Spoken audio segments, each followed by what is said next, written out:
नमस्कार, आप देख रहे हैं डिजिटल दंगल। आपके साथ मैं हूं प्राची पाराशर। 370 हटाने के बाद और राम मंदिर निर्माण के बाद बीजेपी का जो सबसे बड़ा अब काम इस देश के लिए बाकी है वो है यूसीसी, जिसका जिक्र बीजेपी हर बार अपने संकल्प पत्र में करती है।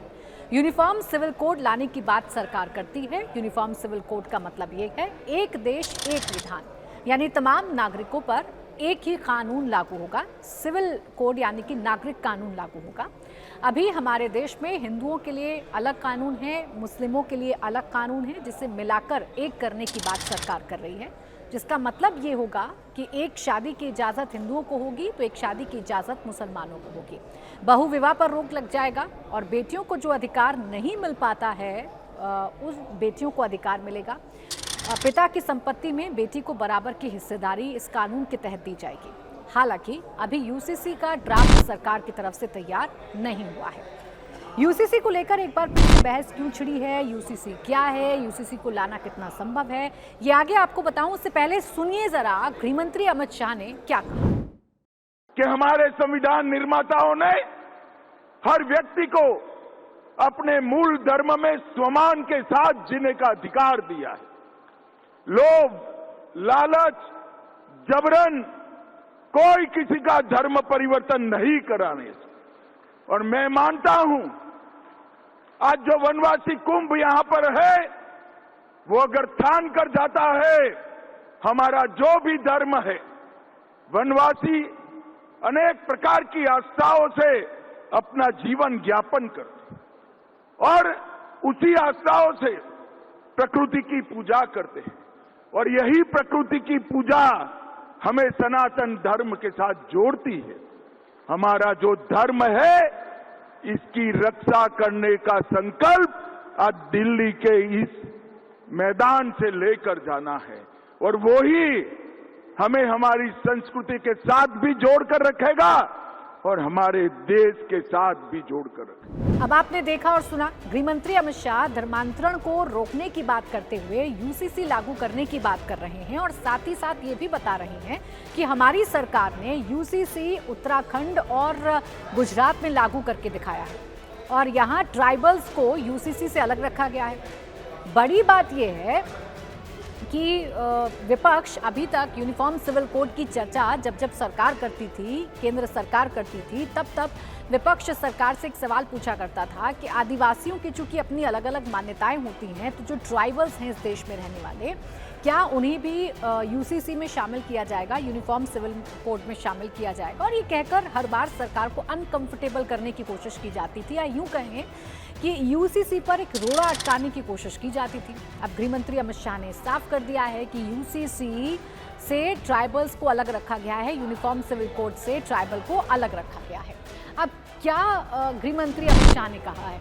गृह मंत्री अमित शाह ने कहा है कि यूसीसी लागू होने पर आदिवासी समुदाय प्रभावित नहीं होगा। दावा यह है कि उनकी परंपरा और उनके अधिकार सुरक्षित रहेंगे। हमारे देश विविधताओं में एकता का देश है। हमारे देश में हर शहर में जाकर परंपराएं बदलती हैं, संस्कृति बदलती है। तो विपक्ष ये कहता है कि सरकार इस देश की विविधताओं को खत्म करना चाहती है, लेकिन सरकार का कहना यह है कि विविधताएं नहीं बल्कि हर धर्म में जिस तरीके की कुरीति है उसको खत्म करने की कोशिश की जाएगी। ये सरकार उदाहरण देती है ट्रिपल तलाक को खत्म करने का। ये सरकार उदाहरण देती है अपने बाकी किए गए कामों का। अब ऐसे में गृह मंत्री अमित शाह ने बयान दिया है, सरकार ये कह रही है या ये समझिए कि एकाएक यूसीसी की बात करने वाली या एक देश एक विधान की बात करने वाली सरकार को, बीजेपी सरकार को ट्राइबल्स को अलग रखने वाली सफाई क्यों देनी पड़ी, या ये क्यों बताना पड़ा देश को कि जो ट्राइबल्स हैं यानी कि जो आदिवासी हैं, जो जनजाति हैं, उनको यूसीसी से अलग रखेंगे। वो इसलिए क्योंकि कई आदिवासी संगठन और विपक्ष की चिंता ये थी कि स्थानीय रीति रिवाज बदल सकते हैं, पारंपरिक कानून प्रभावित हो सकते हैं। सरकार का संदेश ये है कि ऐसा नहीं होगा। देखिए, आदिवासी वोट बैंक हर प्रदेश में या पूरे देश में बड़ा इंपॉर्टेंट होता है और बीते कुछ सालों के या बीते कुछ इलेक्शंस के ट्रेंड ये बताते हैं कि वो आदिवासी वोट बैंक जो पारंपरिक तौर पर कांग्रेस के साथ रहता था, वो धीरे धीरे भारतीय जनता पार्टी के साथ जुड़ रहा है। जो एससी रिजर्व्ड या एसटी रिजर्व जो सीटें हैं वो भारतीय जनता पार्टी ज़्यादातर जीत रही है। ऐसे में एसटी वोट बैंक को नाराज़ नहीं करना है या ट्राइबल्स को नाराज़ नहीं करना है, तो ज़रूरी है सरकार ये बताए कि जब यूसीसी वो लेकर आएगी तो ट्राइबल्स को अलग रखा जाएगा।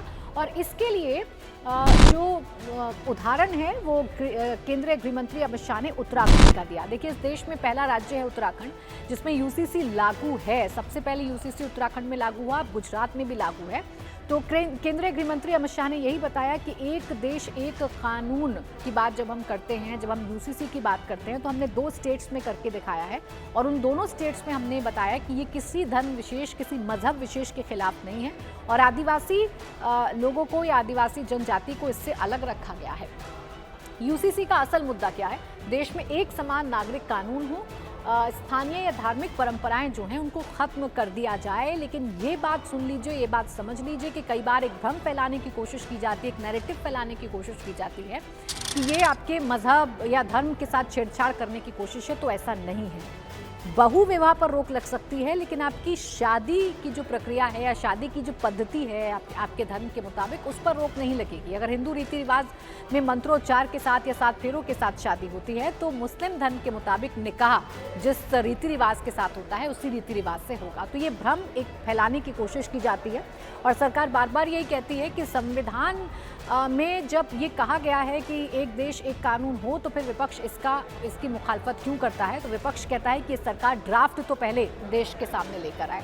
बहस सिर्फ कानून की नहीं, पहचान, संस्कृति और अधिकारों की भी है और इन्हीं पहचान, संस्कृति और अधिकारों को मुद्दा बनाकर विपक्ष यूसीसी को लेकर सरकार को घेरता है। आदिवासी एंगल अहम क्यों है? भारत में कई आदिवासी समुदायों के अपने विवाह नियम हैं, संपत्ति नियम हैं और सामाजिक नियम हैं। इसलिए यूसीसी में उनका शामिल होना बड़ा राजनीतिक मुद्दा बन सकता है, क्योंकि अलग अलग ट्राइबल्स के अलग अलग पारंपरिक व्यवस्थाएं होती हैं, उनकी अलग अलग मान्यताएं होती हैं। इसलिए ट्राइबल्स को यूसीसी में शामिल करना एक बड़ा मुद्दा हो सकता था और अभी तक विपक्ष यही कहता था कि ट्राइबल्स को यूसीसी में शामिल क्यों किया जा रहा है और अगर ऐसा है तो देश की विविधता खत्म हो जाएगी। राजनीतिक संदेश ये है, यूसीसी को आगे बढ़ाना सरकार का फोकस है, क्योंकि ये उत्तराखंड में सरकार ने करके दिखाया है और सरकार का फोकस ये भी है कि हम जब यूसीसी की बात करें तो जो ट्राइबल्स का साथ धीरे धीरे करके बीजेपी को मिल रहा है वो साथ कहीं ना छूट जाए। इसलिए ट्राइबल्स यानी कि आदिवासियों का समर्थन बनाए रखने के लिए ये संदेश गृह मंत्री अमित शाह की तरफ से दिया गया है। संदेश ये है कि सुधार भी हो और सांस्कृतिक सुरक्षा भी हो। अब आगे क्या हो सकता है? आगे ये हो सकता है कि या तो जिस तरीके से उत्तराखंड और गुजरात में इसे लागू किया गया है, बाकी राज्यों में भी इसको लागू किया जाए, बाकी राज्यों में यूसीसी मॉडल आ जाए। एक संभावना ये भी है कि आदिवासी क्षेत्रों के लिए एक अलग से प्रावधान बना दिया जाए। एक संभावना ये भी है कि संसद और राज्यों में इस पर कितनी सहमति बनती है, इसको लेकर भी देखना होगा। सरकार का संदेश ये है कि यूसीसी आएगा लेकिन आदिवासी पहचान नहीं बदलेगी। सरकार ने साफ कर दिया है कि हम यूसीसी लेकर आएंगे लेकिन इससे आदिवासी पहचान नहीं बदलेगी। अब गृह मंत्री अमित शाह के कह देने के बाद एक नई बहस छिड़ गई है। वो विपक्ष जो अभी तक आदिवासियों का हितैषी बनकर सवाल पूछा करता था, आज वो विपक्ष ये कह रहा है कि अगर आदिवासियों को ही इससे अलग कर दिया गया है तो फिर एक देश एक विधान वाली बात कहाँ से आई? फिर ये सब पर समान रूप से लागू होने वाली बात कहाँ से आई? और बहस ये छेड़ दी गई है कि क्या ये सिर्फ मुसलमानों को टारगेट करने के लिए यूसीसी लाया जा रहा है।